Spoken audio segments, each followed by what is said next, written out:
আসসালামু আলাইকুম ওয়া রাহমাতুল্লাহি তাআলা ওয়া বারাকাতুহু। নাহমাদুহু ওয়া নুসাল্লি ওয়া নুসাল্লিমু আলা হাবিবিল কারীম, আম্মা বা'দ।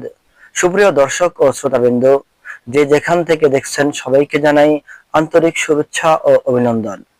আজকে আলোচনা করব রমজানে ইতিকাফ এর বিধান সম্পর্কে। প্রত্যেক মাহে রমজানের শেষ 10 দিন গ্রাম বা মহল্লাবাসী থেকে যে কোনো একজন ইবাদতের নিয়তে রমজানের রোজা সহ মসজিদে অবস্থান করা সুন্নতে মুআক্কাদায়ে আলাল কিফায়া। মহল্লা বা এলাকা হতে যদি কেউ উক্ত ইতিকাফ পালন না করে তবে সবাই গুনাহগার হবে। যে কোনো একজন পালন করলে সকলের পক্ষ থেকে আদায় হয়ে যাবে। সরওয়ারে কায়নাত রাসূল করিম সাল্লাল্লাহু তাআলা আলাইহি ওয়াসাল্লাম মাহে রমজানের শেষ 10 দিন শবে কদর তালাশ করার জন্য সকল সাহাবায়ে কেরামগণকে ইতিকাফ করার জন্য উৎসাহিত করেছেন এবং তিনি নিজেও গুরুত্ব সহকারে ইতিকাফ পালন করেছেন।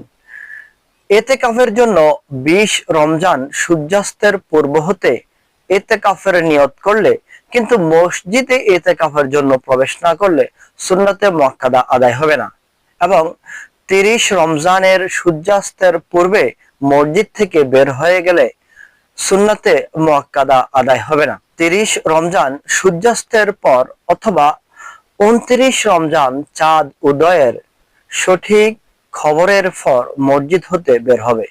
মহিলারা ঘরেই ইতিকাফ করবে। মহিলারা মসজিদে ইতিকাফ করা মাকরুহ। অবশ্য তাদের জন্য মাহে রমজানের শেষ 10 দিন ইতিকাফ পালন করা সুন্নত। ইতিকাফ শুদ্ধ হওয়ার জন্য মুসলমান বিবেক সম্পন্ন এবং মহিলাদের ক্ষেত্রে মাসিক ঋতুস্রাব ও নিপাস থেকে মুক্ত হওয়া জরুরি ও পূর্ব শর্ত। ইতিকাফের জন্য জুমার মসজিদ হওয়া পূর্ব শর্ত নয়, যে কোনো মসজিদেই ইতিকাফ আদায় করা জায়েজ।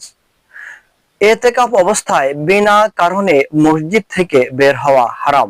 মহিলাদের ক্ষেত্রেও ঘরের নির্দিষ্ট কামরা থেকে বের হওয়া হারাম। ইতিকাফ পালনকারী ছাড়া অন্য কারোর জন্য মসজিদে থাকা খাওয়ার ব্যাপারে নেহায়াত সতর্কতা অবলম্বন করতে হবে।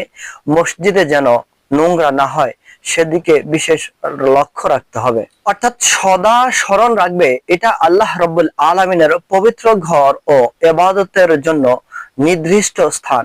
সেটাকে নোংরা করা মসজিদের প্রতি চরম অবহেলা ও নিঃসন্দেহে গুনাহ।